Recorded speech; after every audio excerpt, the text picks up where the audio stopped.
Hello students, NCERT maths class 9th में आप सभी का स्वागत है। आज हम लोग प्रश्नावली 2.4 में प्रश्न क्रमांक 2 का तीसरा प्रश्न करेंगे। तो इसमें हमें पी एक्स बराबर दिया गया है एक्स घन माइनस 4x वर्ग प्लस एक्स प्लस 6 और जी एक्स हमें दिया गया है x माइनस 3 और इसमें हमें गुणनखंड प्रमेय लागू करना है और ये बताना है कि जो जी एक्स है ये पी एक्स का गुणनखंड है कि नहीं। तो अगर हम इसमें गुणनखंड प्रमेय विधि का इस्तेमाल करते हैं तो आप सभी जानते हैं कि जी एक्स के बराबर हम 0 लेते हैं, जहाँ से x का मान निकालते हैं और जो भी x का मान आता है वो हम यहाँ पे रखते हैं तो पी एक्स आ जाता है। अगर ये पी एक्स 0 आता है तभी ये इसका गुणनखंड है, अन्यथा नहीं है। आइए इसको हम सिस्टमेटिक करते हैं, आपको ध्यान से देखना है और इसके बाद आपको प्रैक्टिस ज़रूर करनी है। कहने का मतलब है कि एक बार सभी प्रश्नों का एक एक बार अभ्यास करते जाइए, अपने हाथ से करके देखिए, क्योंकि अगर आप करेंगे नहीं तो आपको कभी भी ये क्वेश्चन नहीं बनेंगे। क्योंकि वीडियो मात्र देखने से ऐसा नहीं हो सकता कि आप गणित को अच्छे से कर पाएँ, तो उसके लिए आपको सभी प्रश्नों का अभ्यास ज़रूरी है। तो चलिए हम प्रश्न क्रमांक 3 करते हैं। तो यहाँ पर हमने प्रश्न क्रमांक 3 को अलग से लिख लिया है। अब इसके बाद हमें जो लिखना होता है एग्ज़ाम में उसी तरीके से थोड़ा हम इसको लिख लेते हैं। तो आपको भी ध्यान रखना है कि हमें जो भी क्वेश्चन आता है उसको सिस्टमेटिक करना है, ताकि हमारे एक भी अंक ना कटें।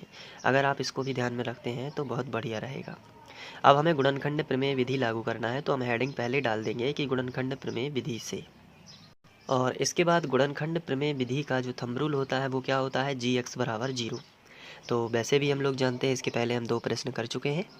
तो जी एक्स बराबर 0। अब जी एक्स का मान कितना है, x माइनस 3। तो हम यहाँ पे लिख देंगे कि x माइनस 3 बराबर 0। अब यहाँ से हम x का मान निकालेंगे, तो ये -3 इस तरफ आ जाएगा, तो किसका हो जाएगा, +3। तो देखिए x का मान कितना आया, 3। अब जो x का मान आया है वो हम पी एक्स में रखते हैं, तो हम यहाँ पे लिखेंगे कि x का मान पी एक्स में रखने पर, तो हमने लिख दिया। अब इसके बाद यहाँ पे बताइए x का मान कितना है, 3।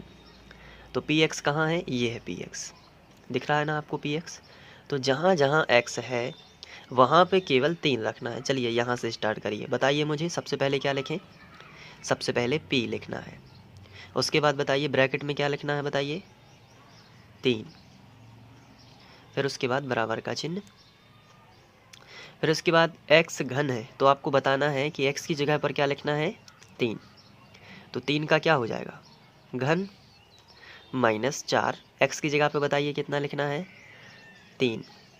लेकिन 3 का क्या है, वर्ग है ना, तो यहाँ पे 3 का वर्ग लगा देंगे, प्लस x लिखा है ना यहाँ पे, तो x की जगह पर केवल क्या रखना है, 3 रखना है, और प्लस कितना, 6।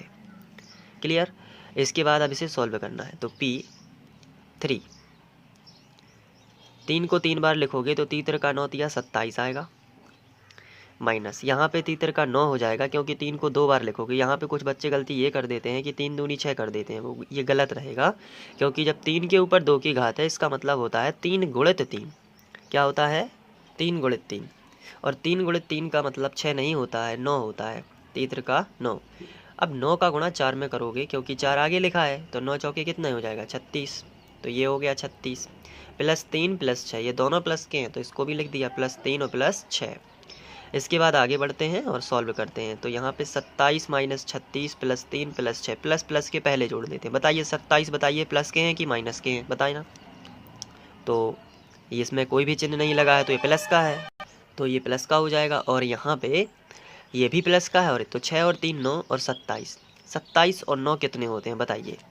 तो 27 और 9 तो होते हैं 36, तो यहाँ पे हम लिखेंगे 36, और माइनस के भी 36 हैं, तो देखिए आप ये कैंसिल होंगे, प्लस का 36 और माइनस का 36 कैंसिल हो जाएगा, तो क्या मिलेगा बताइए, 0 ना। तो 0 आ गया, अतः जी एक्स पी एक्स का गुणनखंड है। तो यहाँ पे आप लिख सकते हो, अतः जो जी एक्स है वो किसका है, पी एक्स का गुणनखंड है।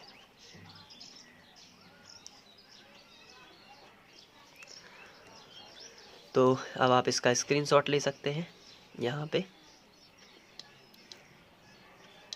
और फिर यहाँ पे। तो उम्मीद है कि आप लोगों को समझ में आ गया होगा। और इसी तरीके से आपको अध्ययन करते रहना है। और वीडियो मात्र देखने से कुछ नहीं होगा, आपको क्या करना है कि इसके बाद प्रैक्टिस ज़रूर करनी है। Thank you.